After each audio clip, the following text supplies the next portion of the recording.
Hello friends, എല്ലാവർക്കും Venus നൂഡിൽസിൻ്റെ മറ്റൊരു എപ്പിസോഡിലേക്ക് സ്വാഗതം. നാട്ടിലുള്ള സമയത്താണ് കൂടുതലായിട്ടും എണ്ണ കാച്ചി കൊണ്ടുപോകാറ്. അതിൻ്റെ കാരണം മറ്റൊന്നുമല്ല, അവിടെ നല്ല ഫ്രഷ് ആയിട്ടുള്ള ഔഷധ സസ്യങ്ങളും നല്ല നാടൻ വെളിച്ചെണ്ണയൊക്കെ കിട്ടാറുണ്ട്. മുടി നല്ല കറുപ്പ് നിറത്തോടു കൂടി നന്നായി തഴച്ച് വളരാനുള്ള എണ്ണയാണ് നമ്മളിന്ന് കാച്ചാൻ പോകുന്നത്. അതിലേക്കുള്ള കുറച്ച് പച്ചമരുന്നുകൾ പൊട്ടിക്കാനാണ് ഞാനിവിടെ പറമ്പിലിങ്ങനെ തേരപ്പാര നടന്നുകൊണ്ടിരിക്കുന്നത്. മുടി വളരാനായിട്ട് പ്രകൃതിദത്തമായ ഏറ്റവും നല്ലൊരു ഔഷധമാണ് ചെമ്പരത്തിയുടെ ഇല, ചെമ്പരത്തി പൂവ് എന്നൊക്കെ എല്ലാവർക്കും അറിയാം അല്ലേ.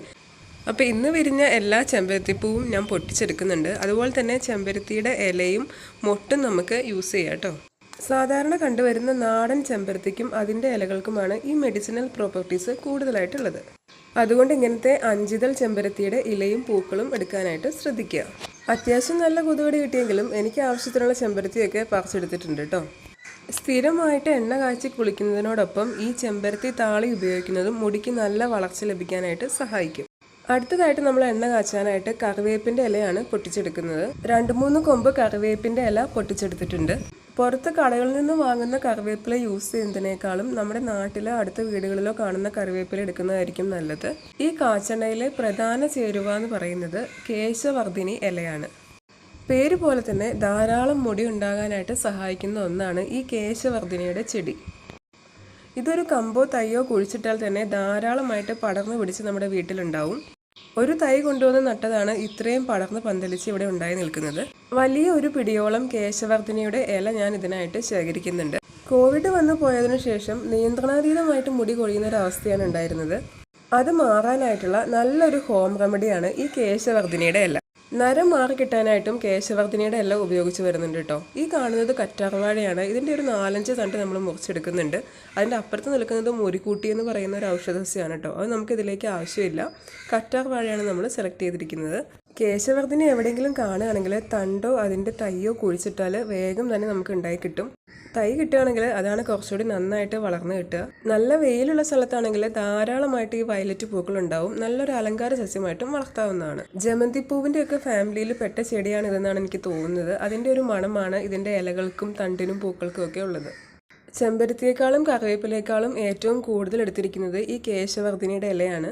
പിന്നെ 4-5 തണ്ട് കറ്റാർവാഴ അതിൻ്റെ മഞ്ഞക്കറ കളഞ്ഞിട്ട് എടുത്തിട്ടുണ്ട്.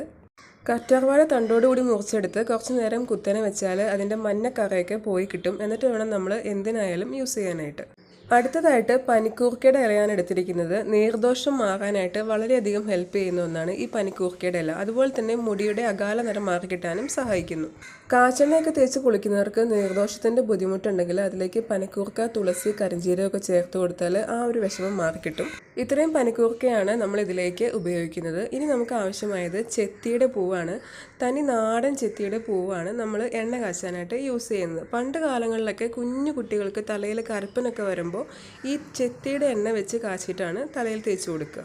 തലയിലൊക്കെ കറുപ്പൻ വന്നാൽ ആ ഭാഗത്തെ മുടി മുഴുവൻ കൊഴിഞ്ഞു പോകാറാണ് പതിവ്. അത് മാറി സമൃദ്ധമായിട്ട് മുടി വളരാനായിട്ട് ഈ ചെത്തിയുടെ പൂവിട്ട് കാച്ചിയെടുത്ത എണ്ണ ഉപയോഗിച്ച് വരുന്നുണ്ട്. നഴ്സറിയിൽ നിന്നൊക്കെ നമ്മൾ വീട്ടിൽ വെക്കാനായിട്ട് വാങ്ങുന്ന കുറ്റിച്ചെത്തി അല്ല കേട്ടോ ഉപയോഗിക്കേണ്ടത്. ഇങ്ങനത്തെ നാടൻ ചെത്തിയാണ് നമ്മൾ ഉപയോഗിക്കേണ്ടത്. അടുത്തതായിട്ട് ഒരു ചെറിയ കൈപ്പിടി തുളസി ഇലകളാണ് വേണ്ടത്. തലയിലെ താരനും പേനും ഒക്കെ നശിച്ചു പോകാനായിട്ട് ഏറ്റവും ഉത്തമമായിട്ടുള്ളതാണ് തുളസി ഇല. തുളസിയിൽ തന്നെ കൃഷ്ണ തുളസിയാണ് ഏറ്റവും നല്ലത്. നീർദോഷം മാറാനും തലയോട്ടി നല്ല വൃത്തിയായി കിട്ടാനും തുളസി ഇല ഉപയോഗിക്കാം. തലയിൽ പേൻശല്യമൊക്കെ ഉള്ളവർ തലയിണയുടെ കീഴെ തുളസി വെച്ച് കിടന്നുറങ്ങുന്നതും അതുപോലെ തന്നെ തുളസിയിലിട്ട് തിളപ്പിച്ച വെള്ളം കൊണ്ട് തല കഴുകുന്നതും ഒക്കെ നല്ലതാണെന്ന് പണ്ട് പറഞ്ഞു കേട്ടിട്ടുണ്ട്. അപ്പോൾ ഇത്രയും ഔഷധ സസ്യങ്ങളാണ് എണ്ണ കാച്ചുന്നതിന് വേണ്ടി നമ്മൾ ഉപയോഗിച്ചിരിക്കുന്നത്. ഈ ഔഷധ സസ്യങ്ങൾ കൂടാതെ മറ്റെന്തൊക്കെയാണ് ഇതിലേക്ക് വേണ്ടതെന്ന് നമുക്ക് നോക്കാം. 100 ഗ്രാം കരിഞ്ജീരകമാണിത്. പിന്നെ വേണ്ടത് നീലയമരിയുടെ പൊടിയാണ്. അത് 40 ഗ്രാമിൻ്റെ ഒരു പാക്കറ്റാണ് ഞാൻ എടുത്തിരിക്കുന്നത്. നീലയമരിയുടെ പൊടി ഇല്ലെങ്കിൽ ശരിക്കുള്ള ചെടി എടുത്താലും മതി. അടുത്തതായിട്ട് ഇരട്ടി മധുരത്തിൻ്റെ 25 ഗ്രാമിൻ്റെ പാക്കറ്റാണ് യൂസ് ചെയ്യുന്നത്. അതിൻ്റെ പൊടിയാണിത്. ഇരട്ടി മധുരത്തിൻ്റെ ഒറിജിനൽ ആയിട്ടുള്ള തണ്ട് കിട്ടുമെങ്കിൽ അതാണ് ഏറ്റവും നല്ലത്. അത് തലേ ദിവസം വെള്ളത്തിലിട്ട് കുതിർത്ത് അരച്ചെടുത്താൽ മതി. നീലയമരിപ്പൊടി അഥവാ ഇൻഡിഗോ പൗഡർ ഹെന്നയുടെ കൂടെ മിക്കവരും തന്നെ മുടി കറുപ്പിക്കാനായിട്ട് യൂസ് ചെയ്ത് വരുന്ന ഒരു നാച്ചുറൽ പൗഡറാണ്. 200 ml എള്ളെണ്ണയും 100 ml ആവണക്കെണ്ണയും എടുത്തിട്ടുണ്ട്. എള്ളെണ്ണയ്ക്ക് പകരമായിട്ട് എള്ള് പൊടിച്ചെടുത്തതും യൂസ് ചെയ്യുന്നതാണ്. കുറച്ചുകൂടി എഫക്റ്റീവായിട്ടുള്ളത് എള്ളെണ്ണയായിരിക്കും. പിന്നെ വേണ്ടത് 10 പച്ച നെല്ലിക്ക കുരു കളഞ്ഞ് ചെറുതായി അരിഞ്ഞെടുത്തിരിക്കുന്നതാണ്. നീരിറക്കം മാറാനും മുടി നന്നായിട്ട് വളർന്നു കിട്ടാനുമായിട്ട് 1 കപ്പ് ചുവന്നുള്ളി എടുത്തിട്ടുണ്ട്. ഇത് ഏകദേശം 100 ഗ്രാം കാണും. ഇനി നമുക്ക് ഓരോ സെക്ഷനായിട്ട് ഇതെല്ലാം ഒന്ന് അരച്ചെടുക്കാം. ആദ്യം തന്നെ ചെമ്പരത്തി ഇലയാണ് അരച്ചെടുക്കാൻ പോകുന്നത്. ചെമ്പരത്തി പൂവും ചെമ്പരത്തിയുടെ ഇലയും മുട്ടും ഒക്കെ ഇട്ട് തണ്ട് ഒഴിവാക്കി എടുക്കുക. ചെമ്പരത്തി ഇല ഇപ്പോൾ നല്ല പേസ്റ്റ് പോലെ എടുത്തുകൊണ്ട് വന്നിട്ടുണ്ട്. ഇതിന് ചെറിയൊരു പശവശപ്പൊക്കെ കാണും. ഇത് താളിയായിട്ട് നമുക്ക് ഡെയിലി യൂസ് ചെയ്യാവുന്നതാണ്. ഇനി നമ്മൾ കറ്റാർവാഴ ഇതുപോലെ ചെറുതായി അരിഞ്ഞിട്ട് അരച്ചെടുക്കുക. കറ്റാർവാഴയുടെ ഒപ്പം തന്നെ ചുവന്നുള്ളിയും നെല്ലിക്കയും കൂടി ഇട്ട് അരച്ചെടുക്കുകയാണ്.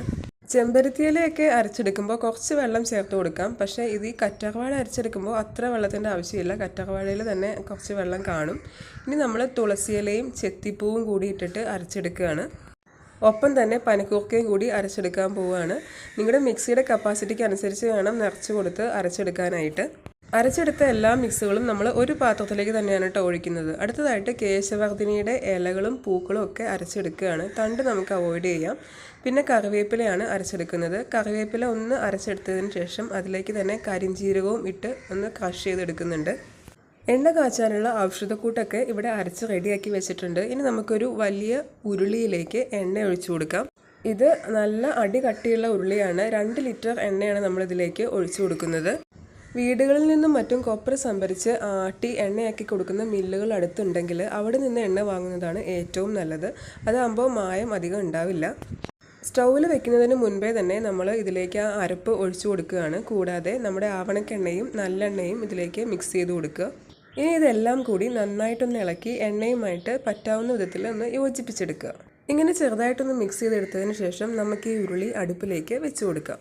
കുറച്ച് എണ്ണയൊക്കെ കാച്ചിയെടുക്കാനാണെങ്കിൽ നമ്മൾ ഗ്യാസ് സ്റ്റവ് യൂസ് ചെയ്താൽ മതിയാകും. ഇത് കുറേ അധികം വെളിച്ചെണ്ണ നമ്മൾ കാച്ചിയെടുക്കാൻ പോകുന്നത് കൊണ്ടാണ് അടുപ്പിൽ വെച്ച് കാച്ചിയെടുക്കുന്നത്. അടി നല്ല കട്ടിയുള്ള പാത്രമായതുകൊണ്ട് ഏത് നേരവും കൈവിടാതെ ഇളക്കി കൊടുക്കണമെന്നില്ല. കട്ടി കുറവാണെങ്കിൽ എപ്പോഴും ഒന്ന് ഇളക്കി കൊടുക്കണം കേട്ടോ. ഈ എണ്ണ കാച്ചിയെടുക്കാനായിട്ട് ഏകദേശം 1 മണിക്കൂറോളം വേണ്ടി വന്നു. ഞാനിത് പല ഷോട്ടുകളായിട്ടാണ് ഇവിടെ കാണിച്ചിരിക്കുന്നത്.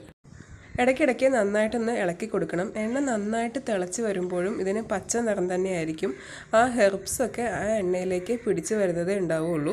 ഇങ്ങനെ ഡയറക്റ്റായിട്ട് എണ്ണ കാച്ചുന്നത് കൂടാതെ ഡബിൾ ബോയിലിംഗ് വഴി എണ്ണ കാച്ചുന്ന ഒരു മെത്തേഡും നമ്മൾ ഇതിനു മുൻപ് അപ്ലോഡ് ചെയ്തിട്ടുണ്ട്. കുറച്ചുകൂടി എഫക്റ്റീവായിട്ട് തോന്നിയതും ആ ഒരു മെത്തേഡ് തന്നെയാണ്. പക്ഷേ അതിൽ കുറച്ച് എണ്ണ മാത്രമേ നമുക്ക് ഡബിൾ ബോയിൽ വഴി യൂസ് ചെയ്യാൻ സാധിക്കൂ. അല്ലെങ്കിൽ എണ്ണ കനച്ച് പോകാനുള്ള ചാൻസ് ഉണ്ട്. ഇത് ധാരാളമായിട്ട് ഉണ്ടാക്കേണ്ട ഒരു ആവശ്യം വന്നതുകൊണ്ട് ആണ് നമ്മൾ കാച്ചിയെടുക്കുന്നത്. 1 ലിറ്റർ എണ്ണയൊക്കെ ആവശ്യമുള്ളെങ്കിൽ ഹെയറിന് ഏറ്റവും എഫക്റ്റീവായിട്ട് തോന്നിയത് ഡബിൾ ബോയിലിംഗ് മെത്തേഡും അതുപോലെ തന്നെ ഞാൻ സജസ്റ്റ് ചെയ്യുന്നതും ആ ഒരു മെത്തേഡായിരിക്കും. നമ്മുടെ ഔഷധ കൂട്ടുകളൊക്കെ നന്നായി എണ്ണയിൽ കിടന്ന് വെന്ത് എണ്ണയിലേക്ക് അതിൻ്റെ സത്തൊക്കെ ഇറങ്ങി വന്നിട്ടുണ്ട്. അമ്മ ഇടയ്ക്കിടയ്ക്ക് ഇങ്ങനെ ആ ഔഷധക്കൂട്ട് തൊട്ട് നോക്കുന്നുണ്ടായിരുന്നു. അതിൻ്റെ പശപ്പ് മാറി വന്നാൽ നമുക്കിത് മാറ്റി വയ്ക്കാം. ആ പച്ചക്കൂട്ടുകൾ തൊട്ട് നോക്കുമ്പോൾ അതിൻ്റെ ജലാംശമൊക്കെ മാറി നല്ല ഡ്രൈ ആയി വന്നപ്പോൾ അമ്മ അത് അടുപ്പിൽ നിന്ന് മാറ്റി. ഈ സമയത്ത് ഇരട്ടി മധുരത്തിൻ്റെയും നീല അമരിയുടെയും പൊടി ചേർത്ത് കൊടുക്കാം. നമ്മളിട്ട പച്ചമരുന്നുകളൊക്കെ നന്നായി ഡ്രൈ ആയി വരുന്നതിന് 10 മിനിറ്റ് മുൻപ് തന്നെ നമ്മളിത് മറ്റൊരു സ്റ്റൗവിലേക്ക് മാറ്റി വെക്കണം. അല്ലെങ്കിൽ ആ ചൂടിൽ തന്നെ ഇരുന്ന് ഇതൊക്കെ ഓവറായിട്ട് കരിഞ്ഞു പോകാനുള്ള ചാൻസ് ഉണ്ട്. അപ്പോഴാണ് എണ്ണ മൂത്തുപോയി എന്നൊക്കെ പറയുക. നമ്മൾ ഈ പിശുടൊക്കെ മാറ്റി എണ്ണ ഒരു കുപ്പിയിലേക്ക് അരിച്ചെടുത്തിട്ടുണ്ട്. ഇങ്ങനെയാണ് ഈ എണ്ണ കാച്ചി ബാക്കി വരുന്ന ചണ്ടി ഉണ്ടാവുക. ഇതിൻ്റെ അകത്തും കുറച്ച് എണ്ണയൊക്കെ ഉണ്ടാവും. ഇത് നമ്മൾ പൊതുവെ കുളിക്കുമ്പോഴൊക്കെ മസാജ് ചെയ്ത് കുളിക്കാനായിട്ട് യൂസ് ചെയ്യാറുണ്ട്. മുടി കൊഴിച്ചിലൊക്കെ മാറി നന്നായിട്ട് മുടി വളർന്ന് കിട്ടാനായിട്ട് ഈ എണ്ണ ഒത്തിരി ഹെൽപ്പ് ചെയ്യുന്നുണ്ട്. എൻ്റെ മുടിക്കുണ്ടായ ആ ഒരു മാറ്റം കണ്ട് എൻ്റെ ഫ്രണ്ട് റെക്കമെൻഡ് ചെയ്ത് അവൾക്ക് വേണ്ടിയിട്ടാണ് ഈ എണ്ണ കാച്ചിയിരിക്കുന്നത്. വീഡിയോ ഇഷ്ടമായാൽ ഒന്ന് ലൈക്ക് ചെയ്യാനും ചാനൽ സബ്സ്ക്രൈബ് ചെയ്യാനും മറക്കരുത് കേട്ടോ. നിങ്ങൾക്ക് ഉപകാരപ്പെട്ടുവെങ്കിൽ ഈ വീഡിയോ മറ്റുള്ളവർക്കും കൂടി ഒന്ന് ഷെയർ ചെയ്തേക്കണേ. പുതിയൊരു വീഡിയോ ആയിട്ട് നമുക്ക് വീണ്ടും കാണാം. Thank you for watching.